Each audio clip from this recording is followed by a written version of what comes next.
Hello viewers, আসসালামু আলাইকুম। Europe Bangla consultants and private limited থেকে আমি এডুকেশন কাউন্সিলর বিলমা। আজকে কিন্তু কোনো দেশ নিয়ে ভিডিও করতে আসিনি। আজকে আমাদের একজন ক্লায়েন্টকে নিয়ে চলে এসেছি আমাদের ভিডিওতে এবং আপনাদের সামনে, যিনি কিনা জাস্ট এই মাসের 20 তারিখে তার ভিসাটা রিসিভ করেছে ইউকে এমবাসি থেকে। ফার্স্টে আপুকে কংগ্রেচুলেট করবো। কংগ্রেচুলেশনস আপু, কেমন আছেন? আলহামদুলিল্লাহ, থ্যাংক ইউ। আপু কেমন ফিল করছেন অনেক ভালো। ভিসা পাওয়ার পরে?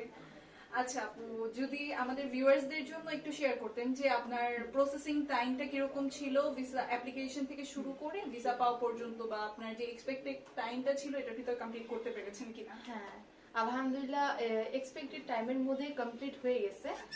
মোটামুটি 3 to 4 মান্থসের মধ্যে আলহামদুলিল্লাহ সবকিছু হয়ে গেছে, কমপ্লিট হয়ে গেছে। আচ্ছা, তারপর হচ্ছে আপু যে আপনার ভিসাটা যদি আমাদের যে ভিউয়ার্স আছে একটু দেখাতেন। শিওর, এটা দিস ইজ মাই ভিসা। আচ্ছা, আপুকে তো দেখতেই পাচ্ছেন আপু কত হ্যাপি আছেন। এবার বলি যে আপু, আপনার যে অ্যাপ্লিকেশন থেকে শুরু করে যে ডিফিকাল্টিজ বা অনেক নিশ্চয়ই ডিফিকাল্টিজ ফেস করেছেন, একটা লং জার্নি ছিল, কি কি ডিফিকাল্টিজ ফেস করেছেন একটু বলতে? ডিফিকাল্টিজ এর মধ্যে মোটামুটি আমার কিছু সাপোর্টিং ডকুমেন্টস যেগুলো আমার কাছে অ্যাকচুয়ালি কালেক্টেড ছিল না, প্লাস হলো আমার প্যারেন্টস এর কিছু নেম প্রবলেম ছিল। ওই দিকটা থেকে আমি সম্পূর্ণভাবে অনেকটা ডিফিকাল্টিজ ফেস করছি, এন্ড আলহামদুলিল্লাহ ইউরোপ বাংলার মাধ্যমে আমি ওগুলো ওভারকাম করে আসছি। আচ্ছা, আর ইউরোপ বাংলা থেকে কি সাপোর্টিংস পেয়েছেন সেটা যদি একটু স্পেসিফাই করতেন। আমার হলো মোটামুটি জব লেটার, এসওপি, এরপর আদার্স যে ডকুমেন্টস গুলো দরকার ছিল, সাপোর্টিং ডকুমেন্টস, এডিশনাল ডকুমেন্টস যেগুলো দরকার ছিল, মোটামুটি সবগুলাই আমাদের হলো ইউরোপ বাংলা থেকে প্রোভাইড করা হয়েছে। এই দিকটা থেকে আই হ্যাভ টু সে যে আমি অনেকটা হেল্প পেয়েছি, কারণ দেখা যায় যে আসলে সব জায়গাতে এই টাইপের সাপোর্টটা পাওয়া যায় না।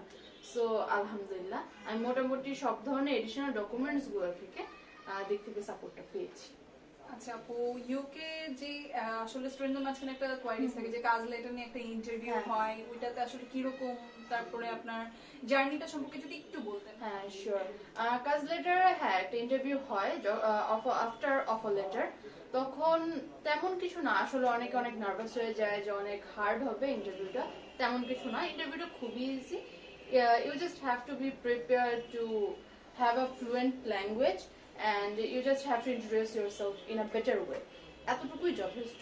আর হলো ব্যাংক স্টেটমেন্টটা রেলেভেন্ট হতে হয়, ওইটা সম্পর্কে একটু ধারণা থাকতে হয়, and why you are visiting এটার একটা পারফেক্ট রিজন থাকতে হয়। এগুলোর মধ্যে একটু ফ্লুয়েন্ট ভাবে কথা বলতে পারলে আলহামদুলিল্লাহ ইন্টারভিউ পাস আউট হয়ে যাবে। আচ্ছা, তো আপনি বলতে চাচ্ছেন যে মোটামুটি এই সময় এত বেশি ডিফিকাল্ট আপনার কাছে লাগে? না না, ইট ওয়াজ ইজি। ওকে, এবার আমি লাস্টলি যেটা জিজ্ঞেস করবো, অ্যাজ আ ওয়েল উইশার আপনি আমাদের যে ভিউয়ার্সরা আছেন তাদেরকে ইউরোপ বাংলা কনসালটেন্ট চুজ করার জন্য বলবেন কিনা? Sure sure, because Europe Bangla থেকে আই হ্যাভ টু সে যে আমি অনেক সাপোর্ট পেয়েছি। বিকজ আমি যেমনটা বললাম যে এডিশনাল যে ডকুমেন্টস গুলো, সাপোর্টিং ডকুমেন্টসটা ছাড়া আসলে ভিসাটা রিজেক্ট হয়ে যায় ম্যাক্সিমাম টাইম।